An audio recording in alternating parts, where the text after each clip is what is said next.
ഗുരുവായൂരപ്പൻ പോലും ഇത്ര ഇഷ്ടത്തോടെ കേൾക്കണ പൂന്താനത്തിൻ്റെ ഭാഗവതം കഥ ഒരിക്കലെങ്കിലും കേൾക്കണം എന്നുള്ളത് അദ്ദേഹത്തിൻ്റെ പത്നിക്കൊരു മോഹമായിരുന്നു. അപ്പോൾ ഒരു പ്രാവശ്യം പൂന്താനം നമ്പൂരി ഗുരുവായൂരിൽ നിന്ന് ഇല്ലത്തെത്തിയപ്പോൾ അന്തർജനം പറയുകയാണ്, ഇവിടുന്ന് ഭഗവാന്റെ കഥകൾ പറയുന്നത് കേൾക്കാൻ ഗുരുവായൂരപ്പൻ നേരിട്ട് വരുന്ന പതിവുണ്ടെന്നാണ് എല്ലാവരും പറയണത്. അതൊന്ന് കേട്ടാൽ കൊള്ളാമെന്ന് എനിക്കൊരു മോഹമുണ്ട്. നമ്മുടെ ഇല്ലത്ത് ഭാഗവത സപ്താഹം നടത്തിയാൽ നന്നായിരുന്നു.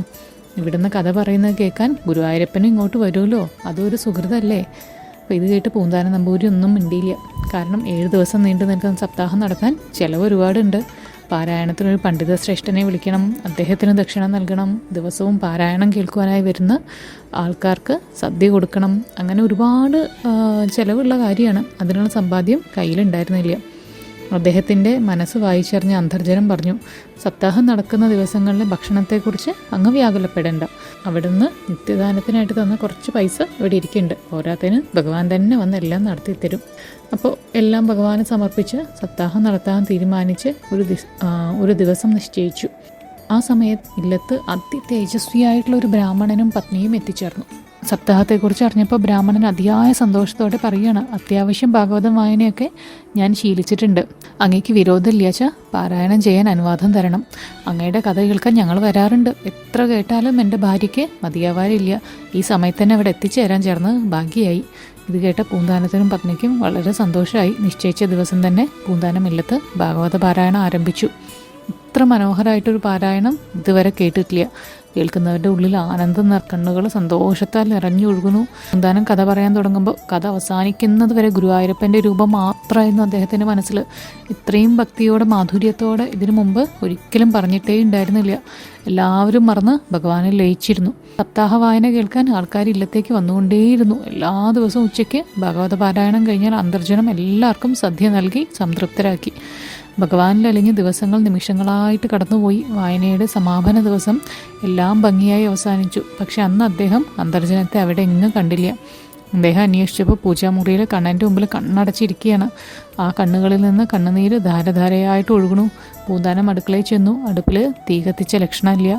ആഹാരം വിളമ്പാൻ സമയമായി. വീണ്ടും പൂജാമുറിയിലെത്തിയ അദ്ദേഹത്തിൻ്റെ കാൽപ്പെരുമാറ്റം കേട്ട് കണ്ണു തുറന്ന് അന്തർജനം പറയുകയാണ്, ഇന്നില്ലത്ത് ആഹാരം ഉണ്ടാക്കാൻ സാധനങ്ങളൊന്നുമില്ല.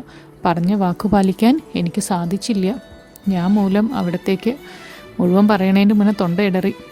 പത്നിയുടെ വാക്ക് കേട്ട് പൂന്താനം ഭഗവാന്റെ മുമ്പിൽ സാഷ്ടാംഗം നമസ്കരിച്ചു. ഭഗവാനെ, എന്തൊരു പരീക്ഷണമാണിത്. ഇങ്ങനെ കരഞ്ഞ് ഭഗവാനെ വിളിച്ചുകൊണ്ടിരിക്കുന്ന അവരുടെ അരികിലേക്ക് എന്നും വളരെ പ്രിയത്തോടെ വായന കേൾക്കാനെത്തിയ ഒരു ബ്രാഹ്മണ ദമ്പതിമാർ കടന്നു വന്നു. പൂന്താനം തിരുമേനി, ഇത്രയും മനോഹരമായിട്ടുള്ള ഒരു സപ്താഹം ഞങ്ങൾ കേട്ടിട്ടില്ല. അങ്ങ് എതിരൊന്നും പറയരുത്. ഇന്നത്തെ അന്നദാനം ഞങ്ങളുടെ വകയാണ്. മാത്രമല്ല ആചാര്യദക്ഷിണയ്ക്കുള്ള ദ്രവ്യവും വസ്ത്രവും ഒക്കെ കരുതിയിട്ടുണ്ട്. അങ്ങ് പത്നി സമേതനായി വന്ന് എല്ലാം സ്വീകരിച്ചാലും. അത്യന്തം അത്ഭുതത്തോടെ ധൃതിയിൽ പൂന്താനവും പത്നിയും മുറ്റത്തെ യജ്ഞശാലയിലെത്തി. വിഭവങ്ങൾ സമൃദ്ധമായിട്ട് എല്ലാ പാത്രങ്ങളിലും നിറച്ചു വെച്ചിരിക്കുന്നു. വെള്ളിത്താലങ്ങളിൽ ദക്ഷിണയ്ക്കുള്ള പട്ടുവസ്ത്രങ്ങളും ഫലങ്ങളും പട്ടിൽ പൊതിഞ്ഞ ദ്രവ്യവും വച്ചിരിക്കുന്നു. കൃഷ്ണ ഗുരുവായൂരപ്പ! പൂന്താനത്തിൻ്റെ കണ്ണുകൾ നിറഞ്ഞൊഴുകി. ആ യുവാവ് അദ്ദേഹത്തെയും പത്നിയെയും കൂട്ടിക്കൊണ്ടുപോയി. പാരായണത്തിന് വന്ന ദമ്പതികൾക്ക് ദക്ഷിണ നൽകാൻ ആവശ്യപ്പെട്ടു.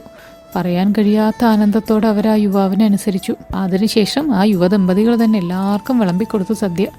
ആനന്ദ നിർവൃതിയോടെ പൂന്താനവും അന്തർജനവും എല്ലാം കണ്ടു നിന്നു.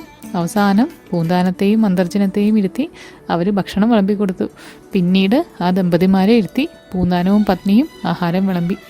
അങ്ങനെ എല്ലാം മംഗളമായിട്ട് നടന്നു. അന്ന് രാത്രി ഉറക്കത്തിൽ പൂന്താനത്തിനൊരു സ്വപ്നദർശനം ലഭിച്ചു. വായനയ്ക്ക് വന്ന പണ്ഡിത ബ്രാഹ്മണനും പത്നിയും യുവദമ്പതിമാരും പൂന്താനത്തിന് അരികെ വന്ന് നിൽക്കണു. പണ്ഡിത ബ്രാഹ്മണൻ്റെയും പത്നിയുടെയും സ്ഥാനത്ത് സാക്ഷാൽ പരമേശ്വരനും ശ്രീപാർവതിയും. മഹാദേവൻ പറയാണ്, പൂന്താനം, ഭാഗവത സപ്താഹം അസ്സലായിരുന്നു കേട്ടോ. എത്ര കേട്ടാലും മതിയാവില്ല. ആ സമയം കൂടെ ഉണ്ടായിരുന്ന ദമ്പതികളുടെ സ്ഥാനത്ത് പുഞ്ചിരിയോടെ നിൽക്കുന്നത് ആരാ? രാധാസമേതനായ കൃഷ്ണനായിരുന്നു. കണ്ണം മന്ദഹാസത്തോടെ പറയാണ്, എൻ്റെ കഥകളും ലീലകളും സരസായി പറയുന്നത് കേൾക്കാൻ ഞങ്ങൾ രണ്ടുപേരും പൂന്താനത്തിന് അരികെ തന്നെ ഉണ്ടായിരുന്നു. ഇന്ന് സദ്യ വിളമ്പിയതും ഞങ്ങൾ തന്നെയായിരുന്നു. ഭഗവാന്റെ ഭക്തവാത്സല്യം അനുഭവിച്ച പൂന്താനത്തിൻ്റെ കണ്ണുകൾ നിറഞ്ഞൊഴുകി. ഭഗവാനെ, ഇങ്ങനെയുള്ളൊരു പൂന്താനത്തിൻ്റെ കഥ പറയുന്നത് തന്നെ ഒരു സുഹൃതമായിട്ട് ഞാൻ കരുതുന്നു.